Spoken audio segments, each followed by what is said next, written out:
Hello friends and welcome to this video.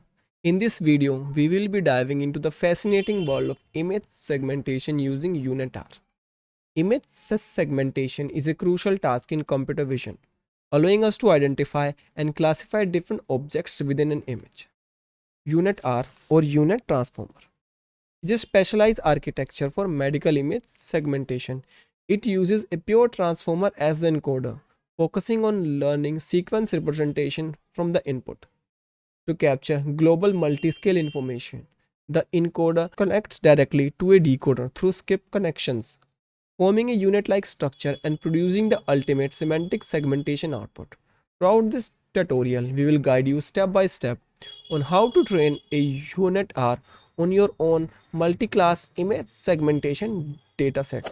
So whether you are new to the field or looking to enhance your skill, you are in the right place. Now we will take a look at the dataset itself. So the name of the dataset is LaPa, that is in short.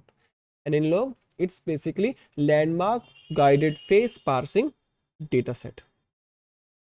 So here you can see they have already splitted the dataset for you. And this is the associated research paper with the dataset which is published in AAAI. And I think this is a A-star level conference. Now let's take a look at the number of classes in it. So it contains 10 plus 1, that is one background and rest 10 classes as the main class. So it's a multi-class level data set. Now let's take a look at the images, label and the landmark. So it contains human faces, contain male, female, child, okay, in different conditions. Now it also has the labels associated, and these labels are basically normalized. They contain pixel values starting from 0 till 10, okay, representing each class, where 0 is the background and rest are the main class. Now it also have the landmarks, and landmark are basically points. It contains 106 landmark x and y points which indicate human face. So combining all these 106 points, you can grasp a face from an image, video, or any way you would. I already have a video on the human face landmark detection. You can check the description for the video. For this video, we are going to use only the images and the mask. Okay, maybe we can have a separate video where we can use the both, that is the mask and the associated landmarks. Now let's move on to the implementation of UNET-R for 2D image segmentation. So in this video, I won't go into the more into the depth of the UNET-R. I have a separate video on the implementation of UNET-R, both in TensorFlow and the PyTorch. I'll provide you a link for those videos. You can watch them. Okay. So basically, it contains a transformer as the encoder, and after the encoder, it has a CNN as the decoder, and ultimately you get a segmentation mask. What the problem with this architecture, most you have pointed out, is that it only works with a fixed patch size, that is 16 by 16. But you want to accommodate different patch size. Let's say you want to have a patch size of 1. Okay. So what I've done, I've inserted few layers in it, and these are those layers. So with the help of adding these layers, it would help you to accommodate different patch size. Let's say we have an image size of 256 and a patch size of 1. Now let me run this, and I think it should work without any error. Okay, you can say it runs successfully without having any error. Now you can have different patch size, let's say 32 by 32. Let's run it again, and it should and it would work. Let's say if we have a patch size equal to image,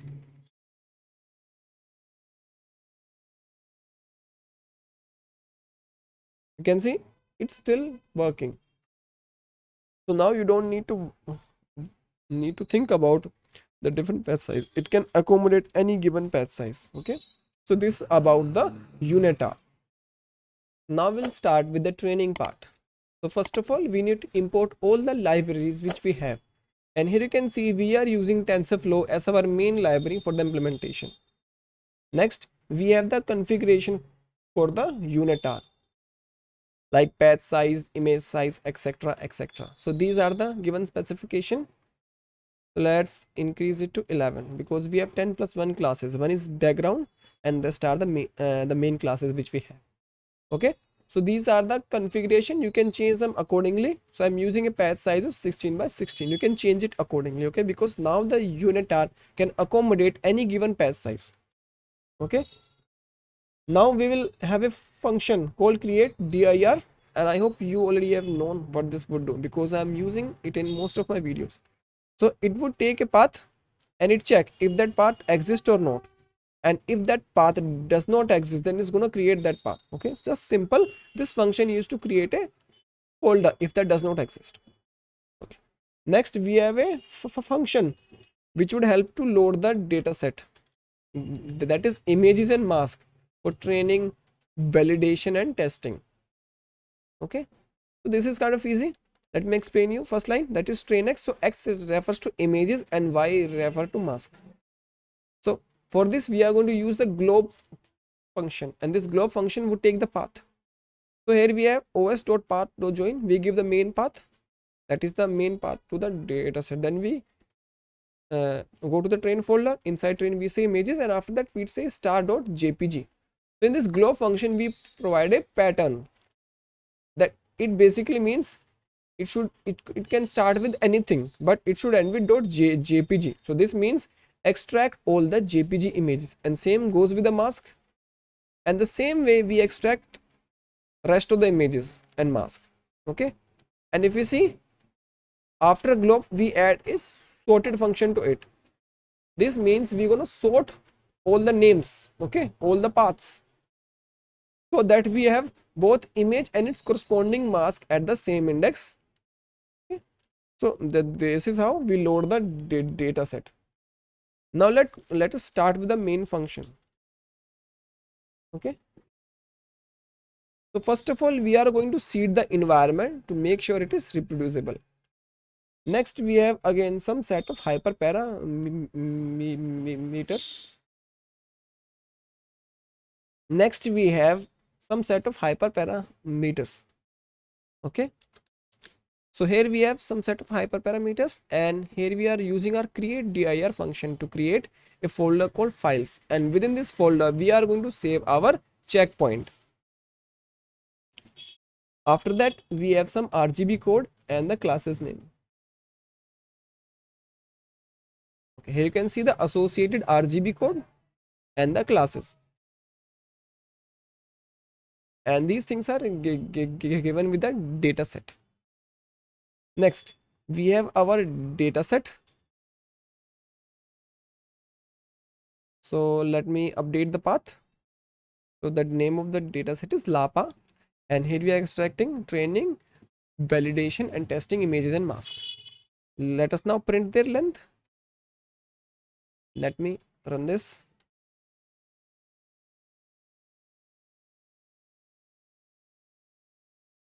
So let's hope we don't get any error. And here you can see, so it has near about 18k images in training, and rest it has 200 images for validation and 200 images for testing. So near about it contained 22k images. Okay, now let's move on to the training pipeline.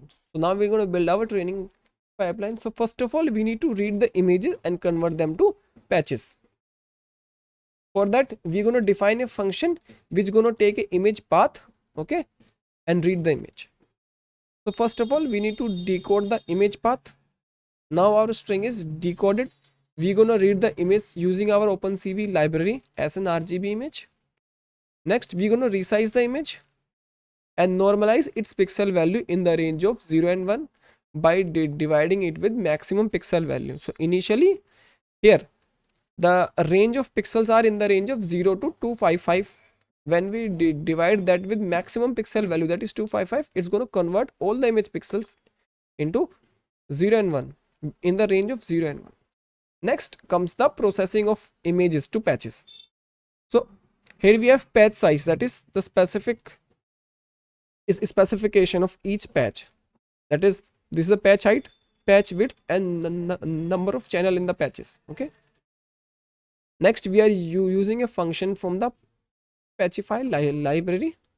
And first is take the image which need to be converted into patches. Next, the patch size. After that, we can see we have a patch size. So this basically means the after how many pixel you want to create next patch. So this means we don't want to have any overlapping in the patches. Okay, that is why we say patch size. Let's say from 0 pixel to 5. Okay, let's say if we have a patch size of 5 by 5, so from 0 to 4 we have this. So after 4, let's say 5, we from 5 we want to start next patch. We don't want to overlap. Now we're going to reshape it to specific shape.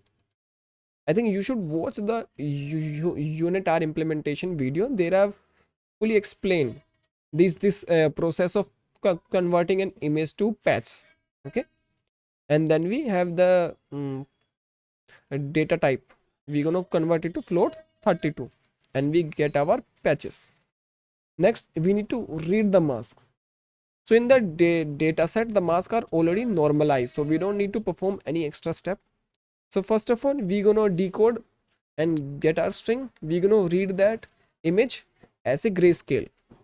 Now we're gonna resize the mask and then we convert it to integer 32 and we get our normalized mask. So that is really simple.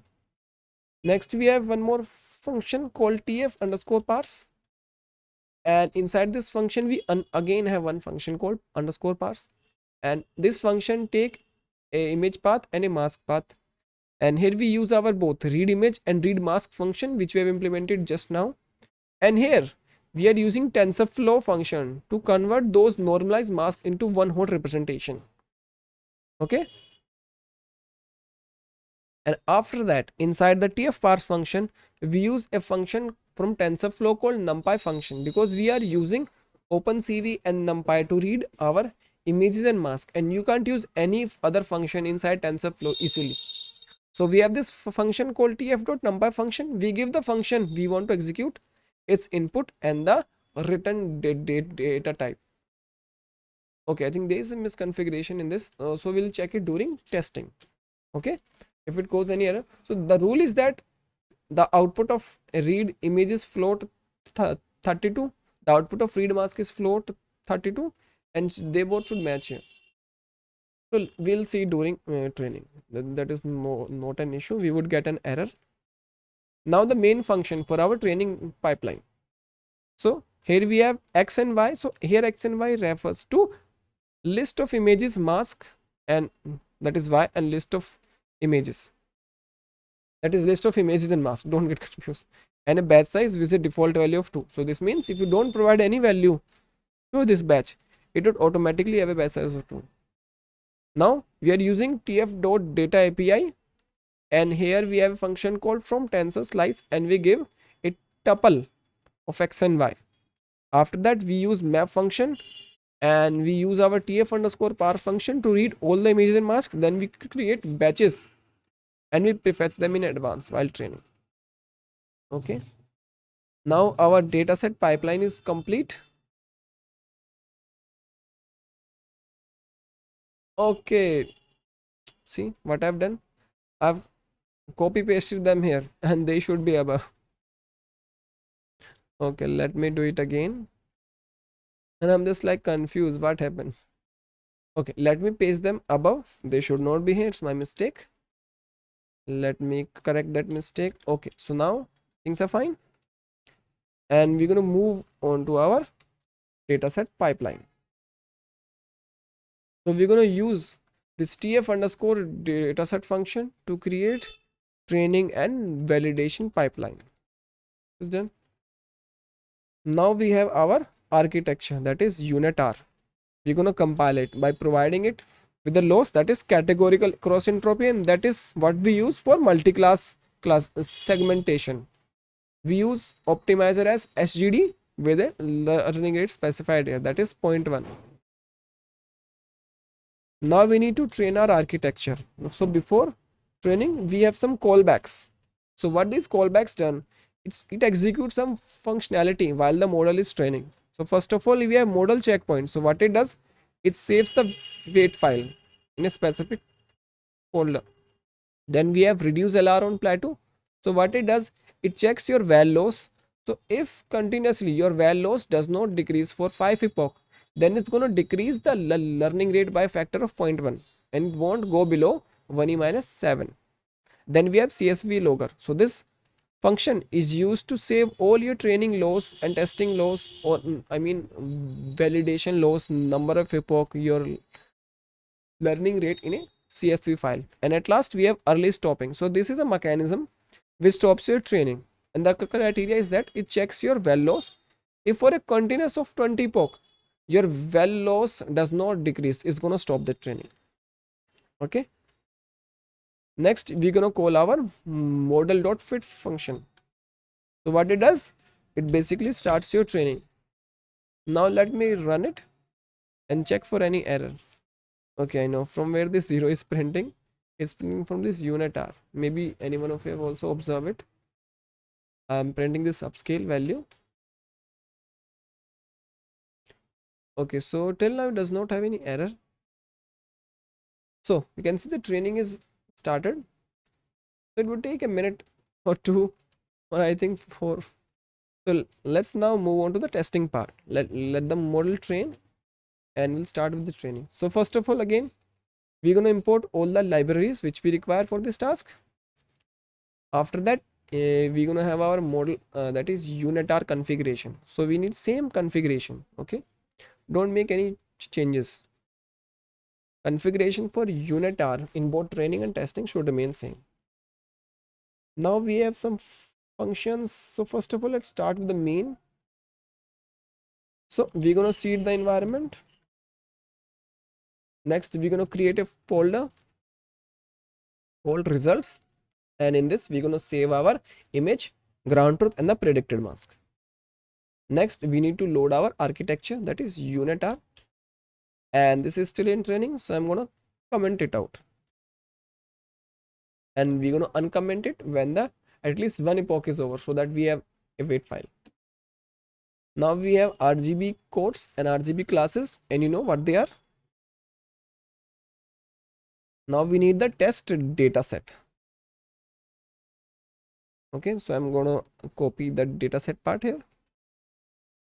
So I think this part is still from here to here. This is common in both training and testing. Now we're going to move on to the prediction part, which is the part which I need to explain to you here. Okay, so first of all, we are going to loop over the train X and the train Y. So here we have TQDM. This is basically a progress bar, and we are giving it a zip of to list, and this is the length of the test X. So total is equals to refers to number of iteration that would happen in this loop. Okay, so first of all, let me add a break statement here. Now what I'll do, I'll print both X and Y just to let you know what is X and what is Y,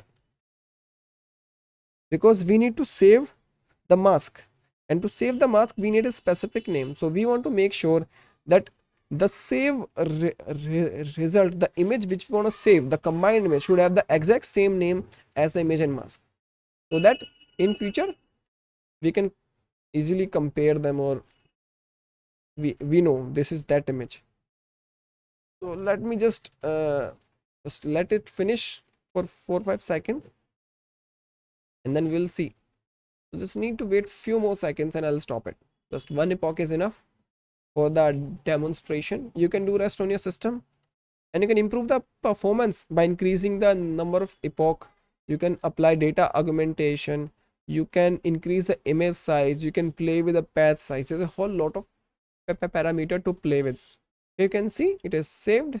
We have our wait file. Let us check the folder enough, and see here we have the wait file, and here we have the csv.log.csv file. So now let us run the test file. Okay, create dir is not defined, and okay, let's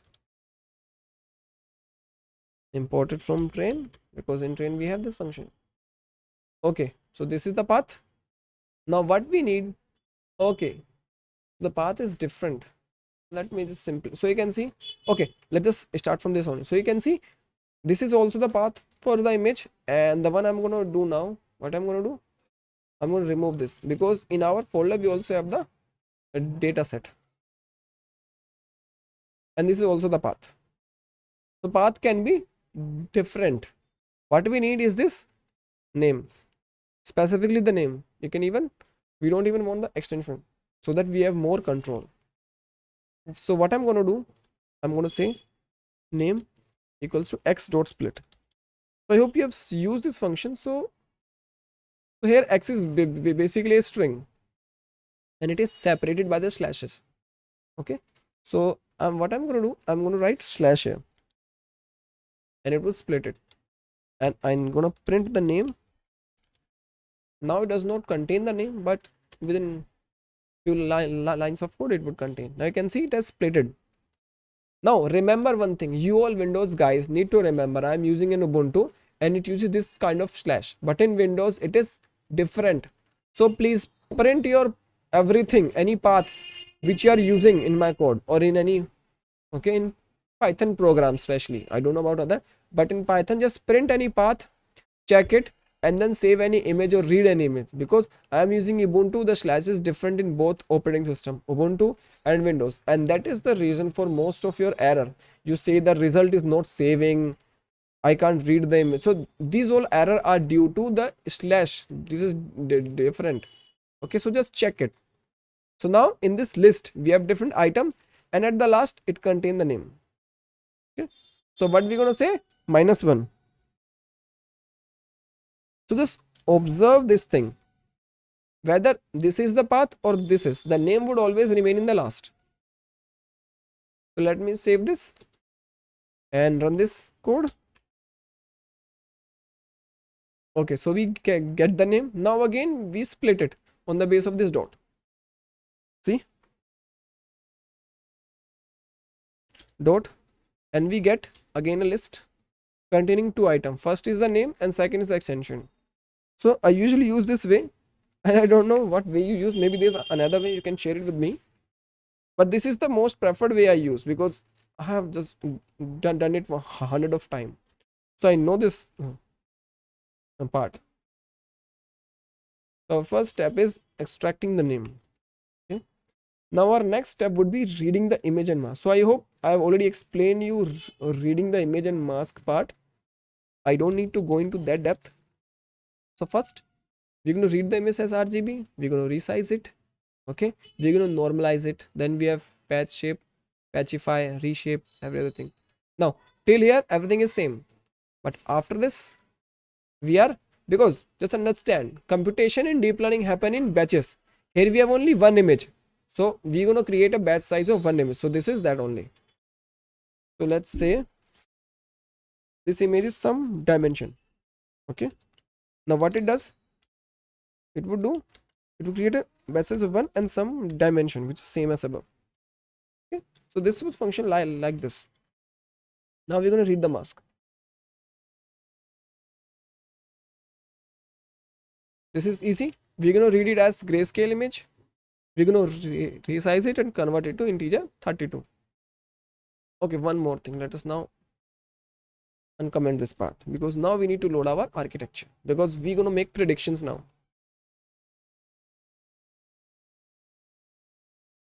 So now we need to make the predictions. Okay, here's the part for prediction. So we're going to say model.predict. So let me do one thing. Let me do it step by step. Otherwise it would be confusing. It may not be confusing for some of you, but few of you may confuse. So we give the path to it, verbose 0, and we get our prediction.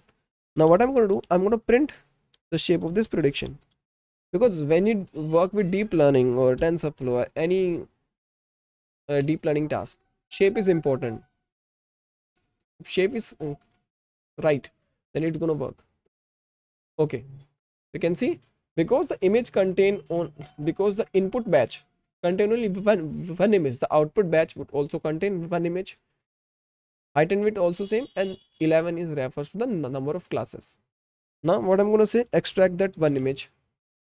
Now it would be 256 256 and number of classes for the number of channels, output channel. Okay, right. Now what we're gonna do? We're gonna apply argmax. What it would do? It will give you the index of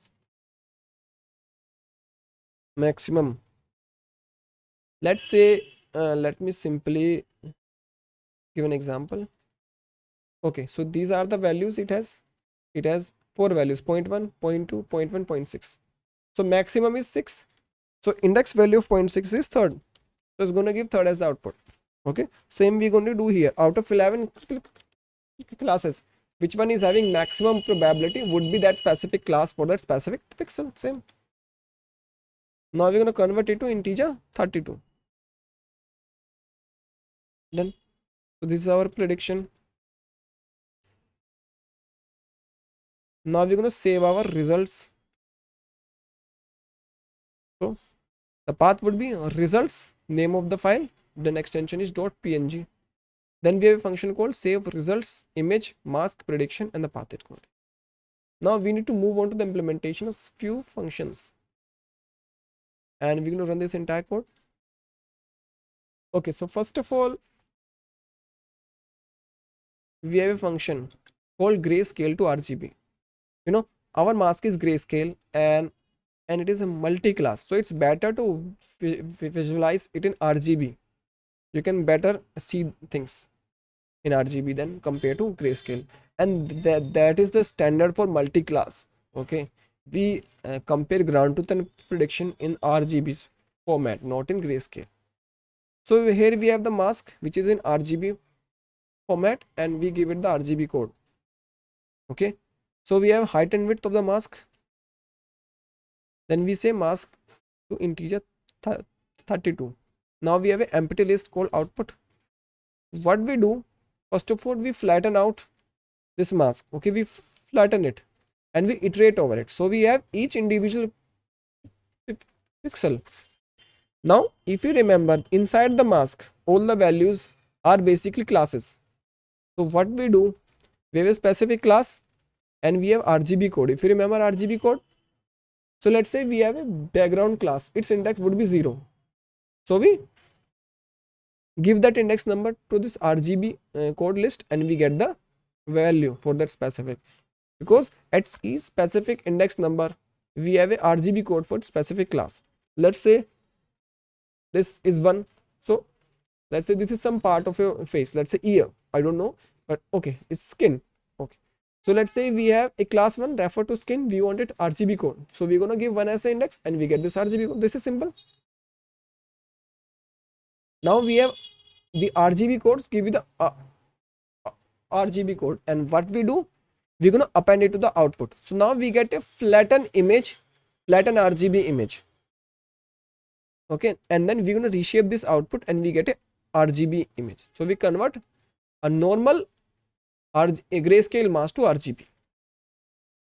Now we're going to save the results. Okay, because we are using this grayscale to RGB function in our save result. In save result we have image, mask, prediction and path. Because your mask is two dimension, it does not have any channel, that is height and width, so we add one channel at the last axis and we convert it to RGB. Same we do with our prediction, convert it to RGB. Then we have a line separating image, mask and the line. Okay, you can see line in between image and mask, line in between mask and prediction. I'm sorry if I make any error while saying something. Sometimes I feel I'm too fast. If I'm too fast, then please comment it down. I'll try to be slow in next videos. And here we save the image. So I hope you just like the way I explain things.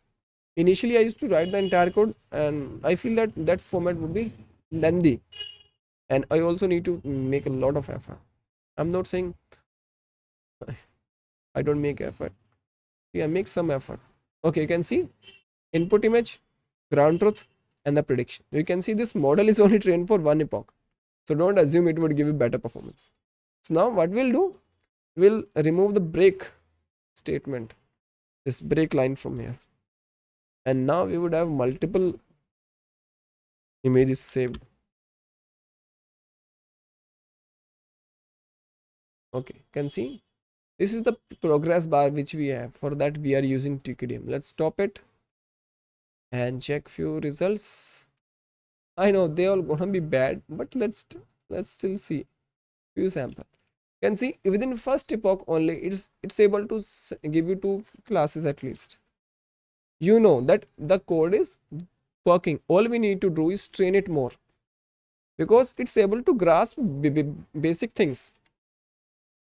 Now what I'm gonna do, I'm gonna remove this result folder and the files folder, because I've only trained this architecture for 30 epochs and we're gonna use that architecture.